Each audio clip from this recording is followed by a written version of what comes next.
Olá, meus amados irmãos, que a graça maravilhosa do Senhor Jesus esteja com todos nós e que o nosso Deus grandemente nos abençoe, em nome do nosso Salvador. Meus irmãos, esta mensagem é uma mensagem direcionada para as 7 palavras da cruz na igreja de Vila Gustavo, mas também para todos aqueles que me ouvem de um modo muito especial. De domingo até sábado, nós estamos expondo estas palavras, de Jesus na cruz. E eu espero que em sua definição, tudo que Jesus disse na cruz enriqueça muito a sua vida. Ontem, meus amados, o presbítero Valdir trouxe a primeira palavra, a palavra do perdão, e hoje eu trarei a palavra da salvação, a palavra de Jesus ao ladrão na cruz. Então, eu convido você para abrir comigo a palavra do Senhor no Evangelho de Lucas, capítulo 23, do 39 ao 43. Diz assim a palavra do Senhor. Um dos malfeitores crucificados blasfemava contra ele, dizendo: Não és tu o Cristo? Salva-te a ti mesmo e a nós também. Respondendo-lhe, porém, o outro, repreendeu-o, dizendo: Nem ao menos temes a Deus, estando sob igual sentença? Nós, na verdade, com justiça, porque recebemos o castigo que os nossos atos merecem. Mas este nenhum mal fez. E acrescentou: Jesus, lembra-te de mim quando vieres no teu reino.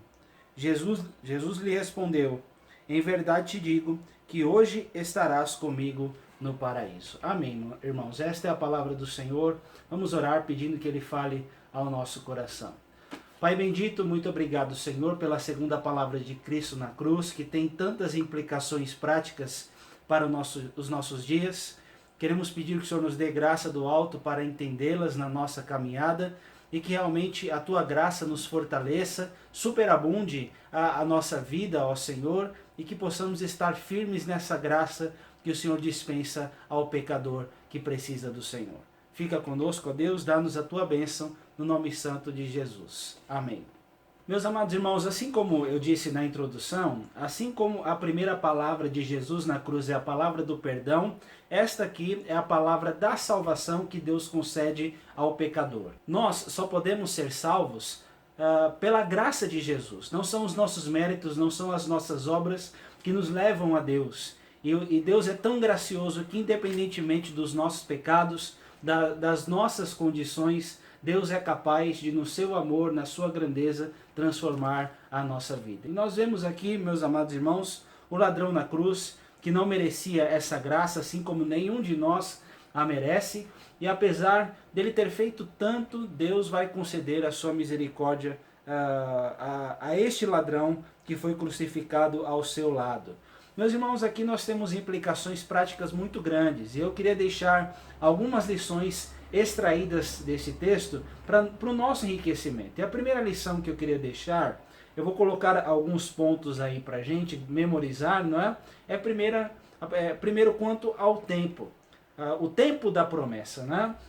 A palavra do Senhor vai nos dizer no versículo 43, em verdade te digo que hoje estarás comigo no paraíso. Eu creio que antes de qualquer ponderação aqui, meus amados irmãos, eu acho que vale muito a pena, eu creio que vale muito a pena nós entendermos o que Jesus quer nos dizer quanto ao tempo da sua promessa. Essa promessa da salvação, essa promessa do ladrão ir para o paraíso, ela aconteceu no dia da sua morte. Infelizmente, tem alguns pastores, alguns teólogos que vão colocar uma vírgula nessa frase, não é? E nós vamos ver que eles mudam o tempo verbal e mudam todo o contexto aqui para mostrar que Deus tinha essa promessa, mas é que ela só ia acontecer na segunda vinda de Cristo. Irmãos, não creiamos nisso. Assim que o ladrão na cruz morreu, ele realmente já desfrutou da bênção do céu.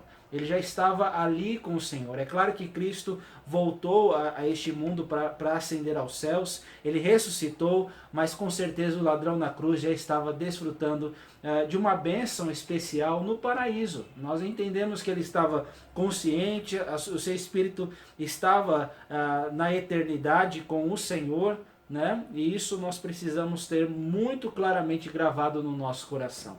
Tem uma tradução da Bíblia Novo Mundo que com uma vírgula eles conseguem mudar totalmente o teor deste versículo. Eles traduzem o versículo 43 da seguinte forma: Em verdade te digo hoje, estarás comigo no paraíso. Mostrando, meus irmãos, que esta promessa, ela não foi feita naquele tempo agora, ou no tempo em que Jesus vai dizer aquelas palavras para o ladrão na cruz, mas que um dia, quando ele fosse voltar, assim o ladrão na cruz teria essa promessa de fato. Ele está esperando ainda, segundo essa tradução, irmãos. E segundo algumas seitas, muitos defendem essa posição. Em verdade digo hoje, mas não é isso. Em verdade te digo que hoje você vai estar comigo no paraíso, ladrão. Então, essa é a sentença correta da frase, viu? É por isso, meus irmãos, que nós precisamos entender que Cristo não é mentiroso, que essa promessa não foi postergada,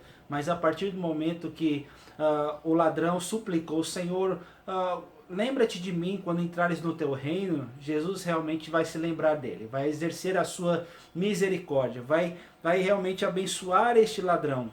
E assim, meus irmãos, com a sua maravilhosa graça, ele vai realmente experimentar. O ladrão na cruz vai experimentar as bênçãos de estar com o Senhor. O apóstolo Paulo, irmãos, vai nos falar que o viver para nós é Cristo e o morrer é lucro, porque estar com Deus é infinitamente melhor. Então essa é uma promessa para aqueles que já estão no Senhor. Se você conhece alguém que é cristão e que morreu em Cristo, ele não está no sono da alma, ele não está em um estado intermediário com sono eterno, mas ele está consciente no céu, já desfrutando de bênçãos celestes com o Senhor. É claro que ela não é completa ainda, porque nós aguardamos a segunda vinda de Cristo e a ressurreição do corpo. Mas com certeza aquele que está dormindo, morto no Senhor, ele realmente está com Deus e está desfrutando de bênçãos divinas. Elas ainda não se completaram, mas com certeza ele já está sendo abençoado. Preciosa é aos olhos do Senhor a morte dos seus santos. E com certeza, meus irmãos, aqueles que morreram em Cristo estão no céu, desfrutando da bênção da eternidade. Mas uma outra lição que a palavra nos ensina, irmãos, além do tempo, é quanto ao arrependimento. Nós precisamos, meus amados, entender que na doutrina da graça que nos leva ao céu, nós precisamos entender o peso dos nossos pecados. E é justamente isso o que a palavra vai nos mostrar acerca do ladrão na cruz. Então, o versículo 39 vai falar assim: um dos malfeitores crucificados blasfemava contra ele, dizendo: não és tu o Cristo? Salva-te a ti mesmo e a nós também. Respondendo-lhe, porém, o outro, repreendeu-o, dizendo: nem ao menos temes a Deus, estando sob igual sentença? Nós, na verdade, com justiça, porque recebemos o castigo que os nossos atos merecem. Mas este nenhum mal fez. Irmãos, nós precisamos entender que o ladrão na cruz realmente foi tocado pelo Senhor. Deus colocou de fato o temor no seu coração. Se nós olharmos as passagens de Mateus 27, 44, Marcos 15, 32, nós vamos ver que os dois ladrões na cruz proferiram insultos a Jesus Cristo, mas possivelmente ao ver Jesus como servo sofredor ali na cruz, ao invés dele olhar para Cristo e ver que Cristo não proferia nenhum impropério, nenhuma palavra de maldição, mas estava orando, pedindo perdão pelos seus algozes, pelos seus inimigos, aquilo foi tocando aquele homem. Com certeza o Espírito Santo trabalhou na vida daquele ladrão crucificado, e depois ele já não foi mais no embalo do outro. Ao invés dele dizer qualquer palavra contra Jesus, ele vai repreender o outro ladrão, dizendo: nem ao menos temes a Deus? Nós estamos sob igual sentença aqui, mas nós estamos porque os nossos pecados nos levaram a essa situação. Então ele sentiu o peso do pecado, ele sentiu o peso da dor de tudo aquilo que ele fez contra Deus. E, meus amados irmãos, com certeza o que levou o ladrão à cruz e o que leva muitos de nós a Deus não são as nossas obras, não é o nosso favor diante de Deus, porque a nossa justiça é como trapo de imundícia. Deus não aceita a nossa justiça. Com um pecado nós já estamos totalmente separados de Deus, e todos os nossos pecados, sem Cristo, nós estamos perdidos. Mas o que levou este homem de fato ao paraíso, irmãos, foi entender a dor dos seus pecados. Entender que os seus pecados os levaria à perdição, os levaria à cruz. Ele estava ali porque merecia. E ele entendeu um pouco da sua dor. A sua dor trouxe peso, mas ele também, a sua dor trouxe um temor, uma volta para Deus, um reconhecimento de Cristo. Quando ele olha para Jesus, ele vai ver alguém inocente. A próxima lição que nós vamos ver mais para frente, mas meus irmãos, nós precisamos entender o peso dos nossos pecados. A Bíblia nos fala que coração compungido e contrito, Deus não vai desprezar. E é por isso, meus amados irmãos, que nós precisamos entender que nós precisamos nos arrepender daquilo que nós fazemos contra o Senhor. Os nossos pecados fazem separação entre nós e o nosso Deus. E enquanto um blasfemou, o outro entendeu: eu estou aqui porque eu mereço. Senhor, sê propício a mim. Lembra-te de mim quando entrares no teu reino. Ele vai ter essa necessidade. E com certeza, Deus, com a sua graça em Cristo, vai atendê-lo, ouvi-lo e abençoá-lo. Mas uma terceira lição, irmãos, além do tempo, além do arrependimento, é o reconhecimento. Meus irmãos, nós precisamos reconhecer na pessoa de Cristo a sua divindade, a sua inocência. Ele foi à cruz não porque era um pecador que merecia a pena ou a culpa, mas ele foi à cruz porque ele realmente morreu pelos nossos pecados. Ele não merecia estar ali. E assim como o ladrão na cruz reconheceu, e assim como o ladrão na cruz confessou esse Jesus, reconhecendo a sua grandeza, reconhecendo a sua divindade, associando a pessoa de Jesus ao temor a Deus, nós temos que entender, meus irmãos, que nós também precisamos ter a mesma atitude. Olhem o verso 41. Nós, na verdade, com justiça, porque recebemos o castigo que os nossos atos merecem, mas este nenhum mal fez. E acrescentou: Jesus, lembra-te de mim quando vieres no teu reino. Ele reconhece, meus irmãos, que naquele homem ensanguentado, com uma coroa de espinhos, com as suas mãos e os seus pés cravados na cruz, ele não era um malfeitor, mas ele era o Salvador do mundo, queria inaugurar um reino maravilhoso. E é por isso, meus irmãos, que ele confessa Jesus como seu Salvador. Pede a ajuda desse Salvador bendito. E realmente, meus irmãos, Deus o abençoa. É interessante, meus amados irmãos, que os dois aqui vão pedir por salvação. Se nós olharmos o verso 39, ele vai falar assim: um dos malfeitores crucificados blasfemava. Essa é a diferença, né? Contra ele, dizendo: não és tu o Cristo? Salva-te a ti mesmo e a nós também. Então ele pede salvação, mas Jesus não dirige palavra nenhuma a este ladrão, porque o seu coração estava amargurado. Ele era um homem blasfemador, ele não estava arrependido, não reconheceu a grandeza de Cristo. No seu coração estava a dúvida, na sua vida estava o endurecimento. E Cristo deixou este homem morrer na dureza do seu coração. Irmãos, olhem, como nós sempre dizemos, hoje, se nós ouvirmos a palavra de Deus, não endureçamos o nosso coração. Não tenhamos dúvidas que Cristo é o Cordeiro de Deus que tira o pecado do mundo. E assim como este ladrão reconheceu Jesus como alguém que não fez mal nenhum, o servo perfeito, mas também aquele que é Deus e tem o seu reino para trazer glória ao seu nome, nós também precisamos crer nesta maravilhosa verdade. Irmãos, este ladrão, ele demorou para reconhecer. Eu espero que nós façamos isso enquanto é tempo. Esse ladrão na cruz, ele é um exemplo de um homem que foi salvo no fim da sua vida.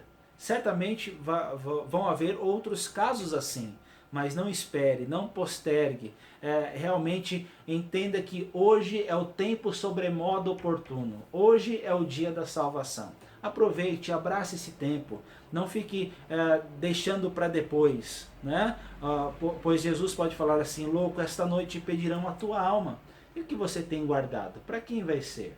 Nós precisamos, meus irmãos, enquanto é tempo, aceitar a Cristo. Esse Jesus, ele pode oferecer salvação até o fim da sua vida, mas ele pode oferecer salvação hoje. Eu espero que você creia nele, creia nessa bênção, entenda a sua graça. O que nos leva à eternidade não são as nossas obras. Qualquer performance nossa vai nos levar ao inferno se não tivermos Cristo.